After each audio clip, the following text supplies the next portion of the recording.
Yo, salut à tous, c'est Authentique, j'espère que vous allez bien, confortablement installé. Bon appétit puisqu'on se retrouve pour un nouvel épisode du Manga Vorace le mardi à midi avec aujourd'hui de la nouveauté, du culte, une série pas nouvelle mais que j'ai découvert, une série qui se termine, encore de la nouveauté et pour finir en dessert, s'il en reste, un manga qui, quand vous l'avez refermé, il vous en reste encore un petit peu entre les dents. Allez, générique.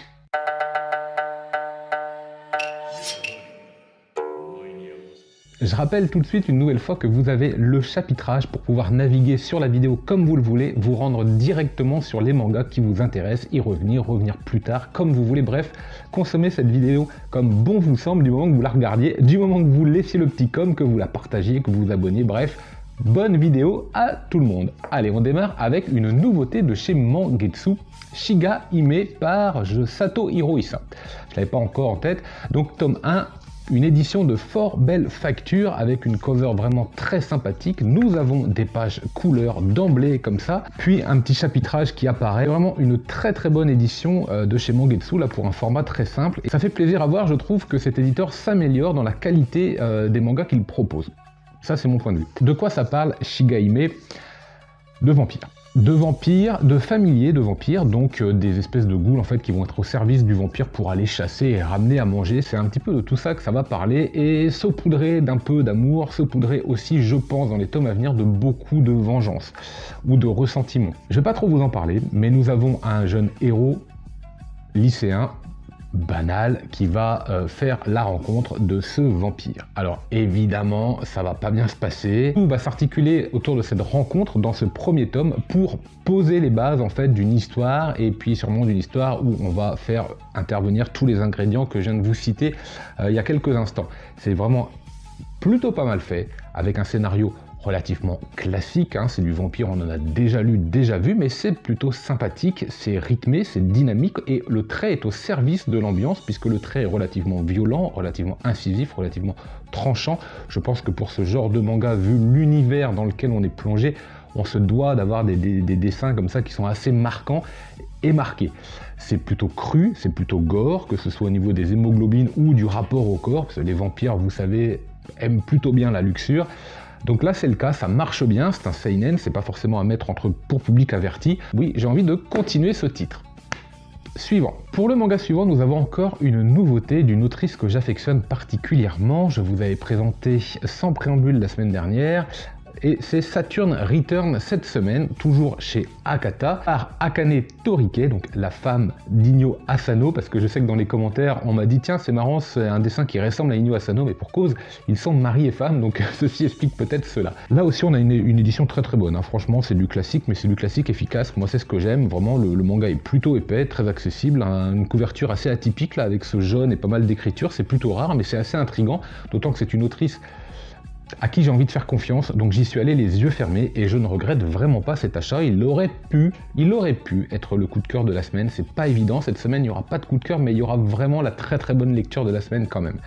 Au niveau de l'histoire, ça va nous parler de Ritsuko Kaiji, si je dis pas de bêtises, qui est une romancière souffrant un petit peu du syndrome de la page blanche, c'est-à-dire qu'elle ne sait absolument pas quoi écrire, par où commencer, par où débuter. Bref, c'est la page blanche et en pleine nuit, elle est réveillée par un coup de téléphone qui lui apprend la mort, le suicide d'un de ses anciens amis, peut-être anciens compagnons, c'est pas très clair cette histoire. Toujours est-il que ça va la marquer et elle va partir en quête un petit peu d'explication, elle va se rendre sur les lieux et elle va essayer de se rappeler un petit peu les souvenirs. Peut-être que ça va lui permettre également de débloquer un petit peu son problème et de pouvoir se mettre à écrire. Je fais un grand parallèle avec ce manga avec My Broken Mariko. Vu comment je viens de vous le présenter, vous savez comment se passe My Broken Mariko, on a un petit peu la même chose en plusieurs tomes et c'est très sympathique, très agréable à lire. Si vous avez aimé My Broken Mariko, celui-ci est sûrement fait pour vous. Akane Torike nous gratifie toujours des traits extrêmement fins. Il y a exactement ce qu'il faut dans ces traits pour faire passer les messages au niveau des visages. Elle maîtrise vraiment, et d'ailleurs vous voyez que la cover nous le prouve, elle maîtrise vraiment dans les attitudes du visage, du regard principalement, toutes les émotions qu'elle a envie de faire passer, des émotions simples, des émotions sincères, des émotions honnêtes, et ça fonctionne très bien. C'est vraiment là toute la puissance de cette autrice, que j'apprécie encore une fois particulièrement. J'ai beaucoup aimé Sans Préambule, vous le savez si vous m'avez suivi la semaine dernière. J'aime beaucoup Saturn Return, tout comme j'avais énormément aimé En Proie au Silence. Donc là aussi c'est un manga que je vais continuer assurément. Saturn Return.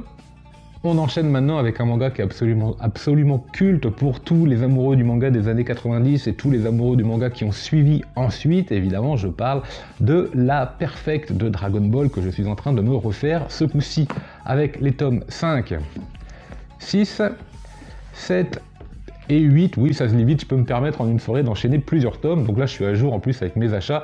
C'est vraiment le plaisir de redécouvrir tout cet univers sous un autre format, avec des pages colorées, avec une qualité d'impression et une qualité de manga extrêmement agréable. Ça m'évite en plus d'user encore un petit peu plus les formats pastels que je possède, donc c'est vraiment très appréciable de redécouvrir tous ces dessins dans des cases plus grandes.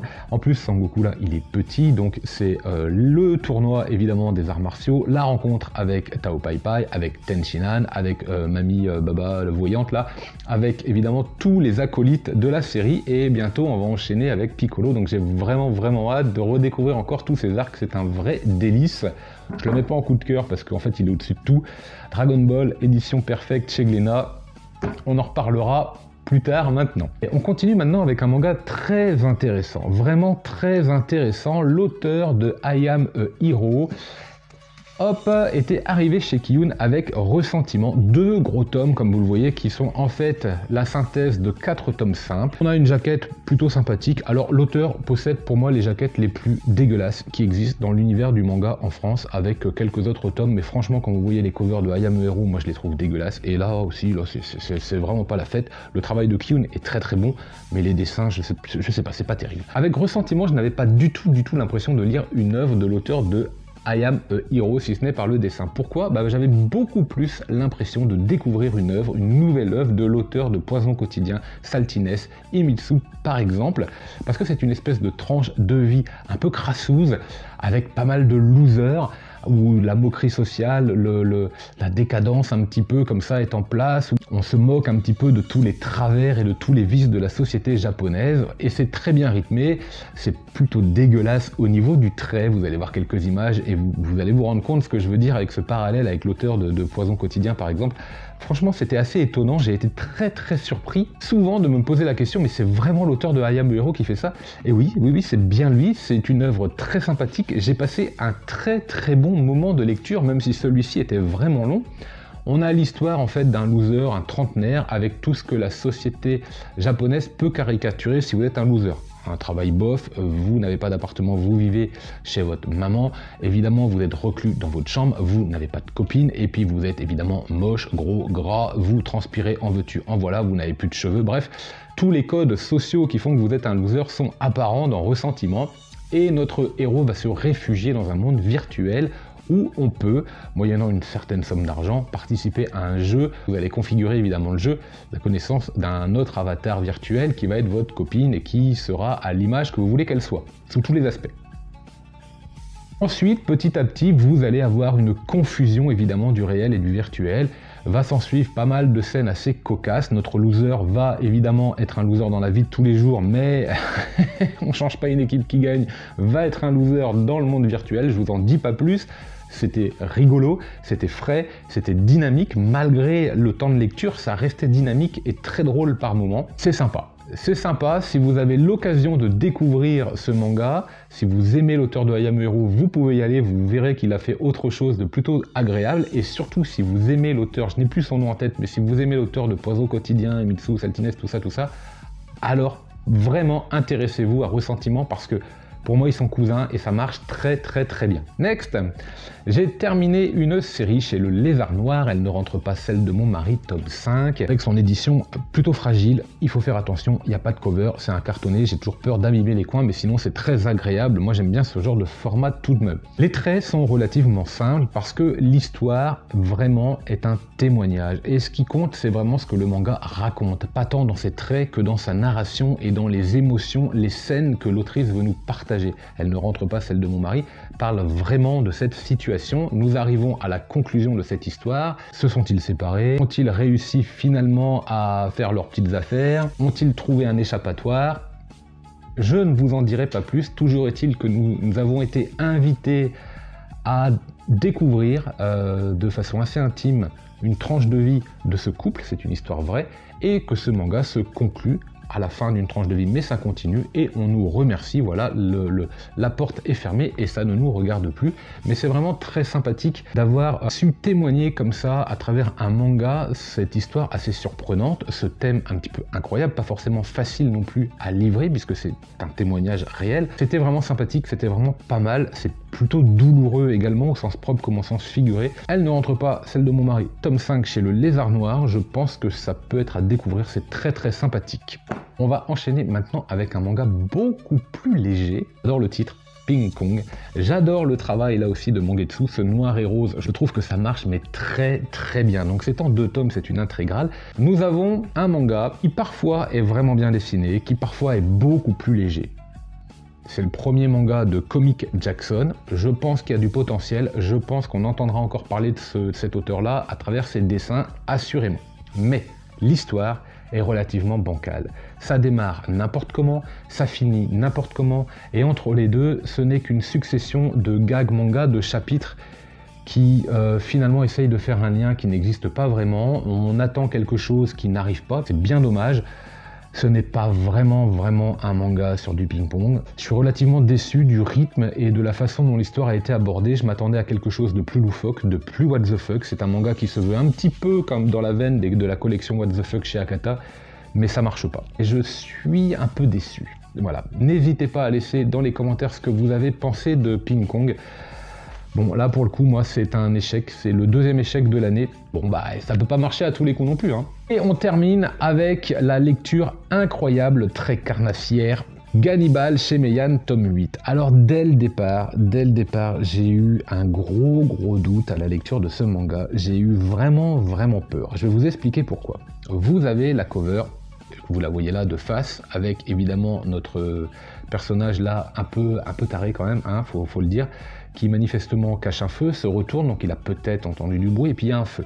Donc bon, situation de danger extrême quand vous connaissez la série. Sauf que la 4e de couve nous montre notre famille, comme ça, plutôt souriante, avec notre héros Yawaga, je crois, hein, de mémoire, et on peut interpréter pas mal de choses d'emblée avant de démarrer ce manga. La petite fille qui fait coucou, qui sourit, qui manifestement y va, la maman qui va suivre, et notre héros là qui n'y va pas en fait. Il n'y va pas, pourquoi? Parce que c'est le seul personnage qui n'est pas en mouvement et qui a les mains dans les poches. Et là je me suis dit, ça sent pas bon. Ça sent pas bon d'emblée si j'interprète ce que je suis en train de voir, et si j'ai raison, ça sent pas bon. Bref, je lis le manga, ça pète les plombs. Ce coup-ci, le clan Goto et la police se foutent sur la tronche, en veux-tu, en voilà. Notre héros, il est prêt, ça va péter aussi dans les tomes suivants. C'est du délire, le manga se dévore, c'est le cas de le dire. Le manga est excellent, le dessin est pareil, très carnassier, très vif, très intense. Là aussi, il rend service à l'intensité de l'enquête, à l'intensité dramatique, à l'action qu'il y a dans ce manga. C'est vraiment très bon Gannibal, il faut le dire, il faut le répéter, il faut insister. C'est vraiment une excellente série. Et je m'arrêterai là. Oui, je m'arrête là parce que rien que de repenser à la fin, ça me stresse. Ça m'énerve, ça m'angoisse un peu, et j'ai envie du tome 9. Voilà. Allez, c'était tout pour aujourd'hui, j'espère que ça vous a plu. Je vous donne rendez-vous vendredi prochain pour le top auteur, ce coup-ci, de tous les abonnés qui m'ont répondu. Ça fait extrêmement plaisir. Je vous souhaite une excellente semaine, je vous souhaite encore un bon appétit. Lisez plein de mangas, et en attendant...